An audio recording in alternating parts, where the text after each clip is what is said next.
Olá, o meu nome é Jennifer e eu vou estar apresentando sobre a etapa da comercialização da madeira. A madeira, ela deve seguir algumas regras ao longo da cadeia produtiva para reduzir os desperdícios e menores impactos ambientais. A primeira etapa é a extração na floresta.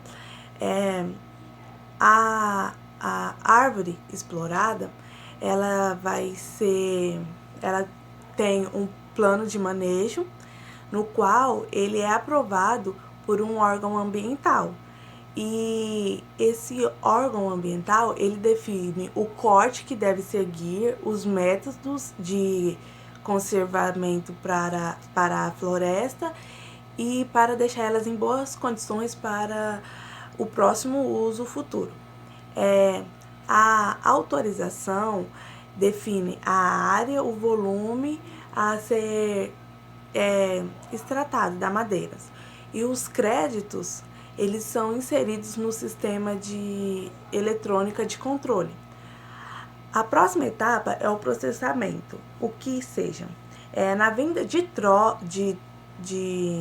toras, os créditos da madeira, ela não vai ser inseridos nos sistemas eletrônicos do controle, e sim eles são transferidos para uma conta da serraria na qual ela transformaria essa madeira em matéria-prima ou seja, em tábuas. Tem gente que faz também diversas outras coisas. Enfim, a parte que é vendida para uma indústria de pisos, painéis, o volume que é estocado da tora, ela deve obter números no sistema, contando que 50% da madeira virará resíduos na serraria. Ou seja, 50% dessas toras vendidas, beleza.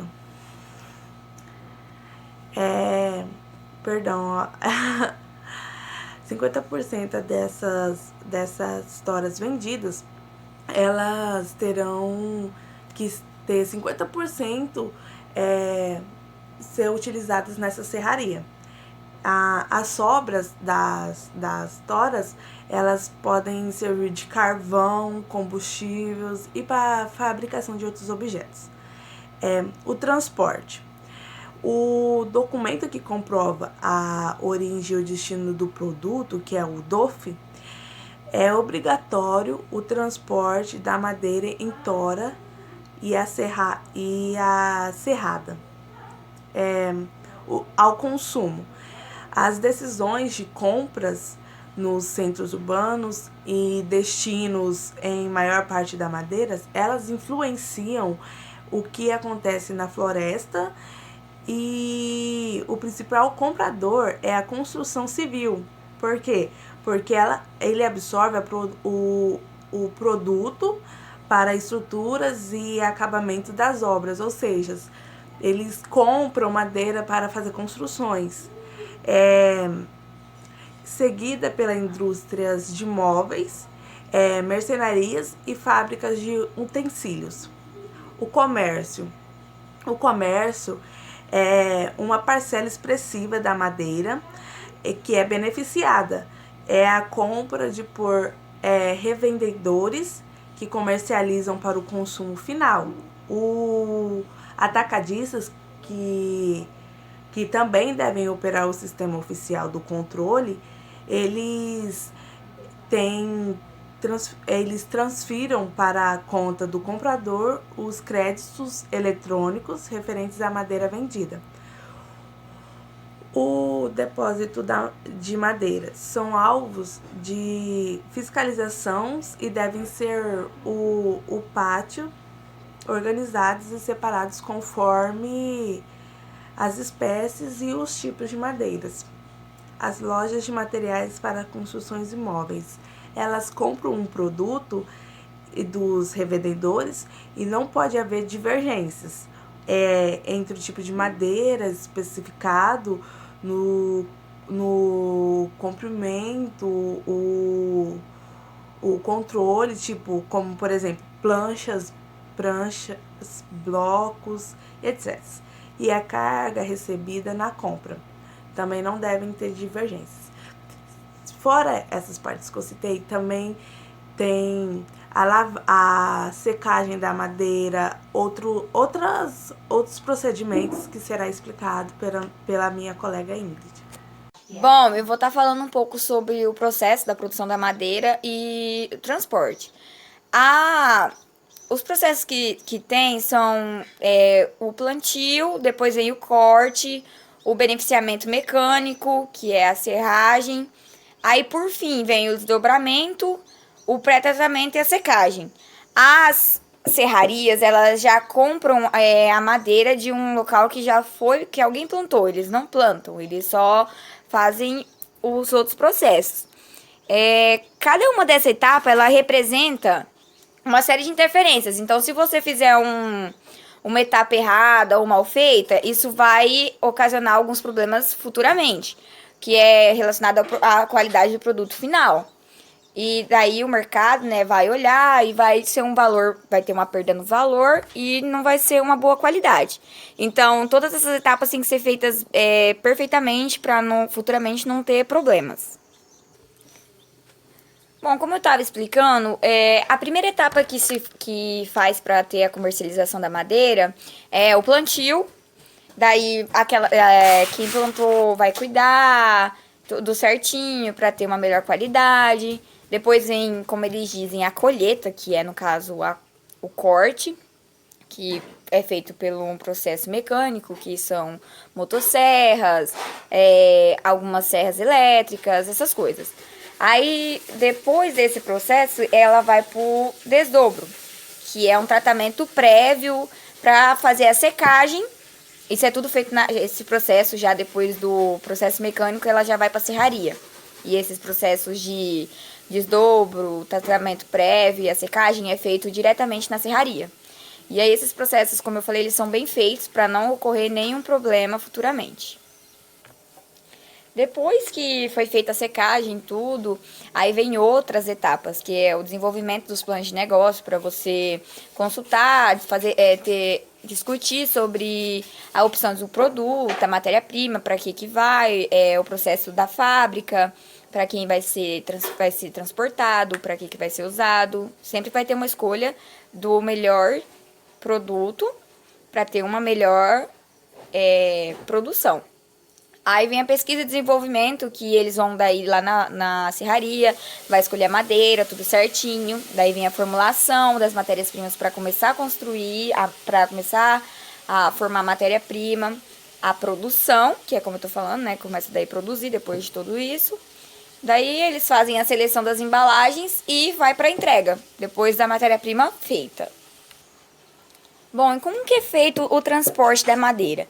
No Brasil, ela pode ser feita por ferrovia e rodovia. Ferrovia, né, por trens, essas coisas, e rodovia por caminhões, que todos eles têm uma base de qual peso pode ser carregado, se é tudo liberado, tem documentação, tudo certinho. A rodovia, ela ocupa 85% de toda a madeira transportada no Brasil. 85% é transportada pela rodovia. Porém, como as condições de transporte ainda estão longe das ideias, a busca por um transporte rodoviário florestal ela é mais eficiente e muito importante, porque você vai ter um melhor transporte, vai chegar mais rápido, com melhor qualidade, tudo isso tem o seu ponto. E depois que é feito esse transporte, ele deve ter a documentação, tudo correto, a liberação, para não ocorrer de você perder a sua carga. Se tiver qualquer erro, qualquer coisa que eles acharem que não está dentro da lei, eles pegam essa madeira que você pega uma multa e você paga a multa, mas você não pega a madeira de volta. Então, esse transporte ele é todo documentado, todo desenvolvido.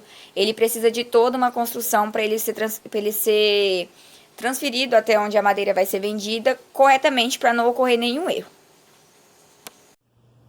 Olá, eu sou o João, vou falar um pouco sobre os aspectos fiscais da comercialização da madeira. Bom, atualmente, a comercialização da madeira legalizada é um dos principais fatores de crescimento do setor agroflorestal, tendo em vista que a comercialização da madeira ilegalmente, é um dos principais fatores que limita esse crescimento do setor. A partir disso, torna-se necessária a fiscalização da retirada e da venda das madeiras. As unidades de uso sustentável e de conservação têm estimulado a prática extrativista, buscando trazer para a população residente uma melhor qualidade de vida. Por exemplo, em uma área de 500 hectares, você teria que descontar as APPs, ou seja, ficaria assim 430 hectares para a retirada dessas árvores, da madeira. E, além disso, também deve-se respeitar a regra de extração de baixo impacto, ou seja, para cada árvore retirada, deve-se deixar 2 árvores de menor diâmetro da mesma espécie, garantindo assim a manutenção das espécies nativas. Marcos Vinícius, eu vou falar agora um pouco sobre a comercialização de madeiras em relação a logísticas. Trens e caminhões são amplamente utilizados no transporte de madeiras retiradas da floresta e que seguem para um pátio de fábrica percorrendo uma distância normalmente que não ultrapassa 200 km. Existem dentro da logística 2 classificações: as ações primárias e as atividades de apoio ou secundárias. Dentro das ações primárias tem o transporte, que é a atividade responsável pela movimentação geográfica das matérias-primas, do fornecedor para a indústria, e os produtos acabados para os revendedores e consumidores. Em determinados contextos, o transporte é tratado de distribuição, que é todo o caminho que os produtos semi-acabados e acabados percorrem até chegar ao local onde serão transportados. Manutenção de estoque. Consiste em manter matérias-primas e produtos acabados em condições adequadas de armazenamento, próximo a de indústrias e consumidor respectivamente. Um dos desafios para quem é relacionado ao nível de estoque, pois se for muito baixo pode causar percas financeiras de prejudicar a imagem da empresa, ao não disponibilizar o produto ao seu consumidor, o que no caso da matéria-prima é a indústria, e no caso do produto acabado é o consumidor final. Já um nível mais elevado pode significar prejuízo, pois existe um dispêndio financeiro maior que o necessário, aplicado na formação de estoque, que representa a redução do capital de giro da empresa, além dos altos custos referentes ao espaço e condições de armazenamento. E o processamento de pedidos. Embora seja um processo relativamente simples e de baixo custo, o processo de pedidos é extremamente importante, pois está relacionado com o tempo transcorrido entre a compra e o envio da mercadoria. É considerado uma ação primária, por iniciar o processo de movimentação dos produtos rumo ao cliente. Ok, dando continuidade à fala do Marcos, existem também no processo de logística as atividades secundárias, né?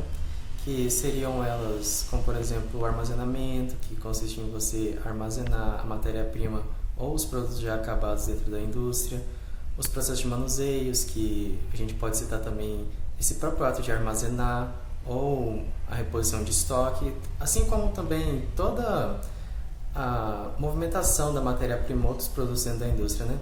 O processo de envasamento, para que não haja risco tanto para o produto finalizado quanto para quem está manuseando, né, o contribuidor. O processo de aquisição, que é você adquirir a matéria-prima ou um produto semi-processado de terceiros. A programação de produção, que é você criar um cronograma de processamento para essa matéria-prima que foi adquirida. E nisso você vai levar em conta quanto vai ser processado, quando vai ser processado, aonde vai ser. E também a gestão de informação, né? Que é toda a gestão e controle e planejamento dessas outras atividades que eu citei. Então, a gente pode chegar à conclusão que a logística ela tem muita importância para a matéria-prima ser processada, ter todo esse beneficiamento e chegar na sua forma final até o mercado consumidor, que é esse o interesse das indústrias, né? O conceito de ergonomia ele se aplica à qualidade de adaptação de uma máquina ao seu operador, proporcionando um eficaz manuseio e evitando um esforço extremo do operador na execução do seu trabalho. O objetivo desta prática nas atividades de colheita florestal é desenvolver e aplicar técnicas de adaptação do operador à operação e ao maquinário, visando assim a otimização do bem-estar e, consequentemente, um aumento de produtividade. Conforme a tecnologia ela tem se desenvolvido nas atividades de colheita florestal, é crescente essa preocupação com a relação do bem-estar entre homem e máquina, focando em uma carga de trabalho mais favorável ao operador e gerando assim um menor desgaste físico e psíquico que é decorrente dessas condições de trabalho. Dentro da ergonomia existe a avaliação ergonômica e ela deve ser vista como um fator decisivo na decisão de aquisição de um maquinário florestal, pois além dos critérios técnicos e econômicos, a condição ergonômica ela tem influência direta no rendimento da atividade que vai ser desenvolvida. Essa avaliação ela é feita através da observação de fatores como os ruídos do maquinário, vibração, acesso aos postos de trabalho, acesso aos comandos, iluminação, climatização, entrada de gases e outros pontos. A norma regulamentadora que trata da ergonomia no Brasil é a NR 17 do Ministério do Trabalho e Emprego. E essa norma ela tem como objetivo estabelecer parâmetros que consistam a adequação das condições de trabalho às características psicológicas, físicas e biológicas dos trabalhadores, de maneira a adequar o máximo de conforto, segurança e desempenho nas atividades. Olá, prof. Então, para o último tópico da nossa apresentação, falarei sobre a qualidade de vida no trabalho, que ela é abordada e estudada em todos os trabalhos, em todos os serviços, os ofícios, que pode ser pensado tanto na qualidade física, né? Seja ela corporal, o físico mesmo, corporal do empregado, mas também o espaço físico da empresa, do serviço e tudo mais. Além desse físico, também pode ser pensado no aspecto mais psicológico, porque não hoje em dia, mas desde sempre, tem se valorizado muito a qualidade de vida, a qualidade mental da pessoa, porque se ela é debilitada mentalmente, há uma sucessão de coisas ruins que acontecem, seja ela no atendimento no cliente, e se dá alguma coisa errada no trabalho, ela leva essa coisa para casa, então é uma coisa ruim em todos os aspectos. E pensando na qualidade de vida no trabalho, na colheita florestal, é parecido também, mas existe algumas particularidades, que apesar de toda a tecnificação da colheita florestal com a utilização de máquinas, que dentro tem toda aquela estrutura que dá uma qualidade melhor para o trabalho, em áreas mais talvez retiradas, ainda é muito rústico, né, a colheita florestal, então eles colhem a partir de motosserras e tudo mais, né? Então a qualidade de vida no trabalho decai muito. Pode ser que o sol esteja muito quente, esteja chovendo, o solo seja declivoso, uma sucessão de muitas características que debilitam o trabalhador, mas além do psicológico, né? Então tem muito a ver aí com todos os trabalhos em geral. Então é isso, obrigada pela atenção e paciência. Até a próxima!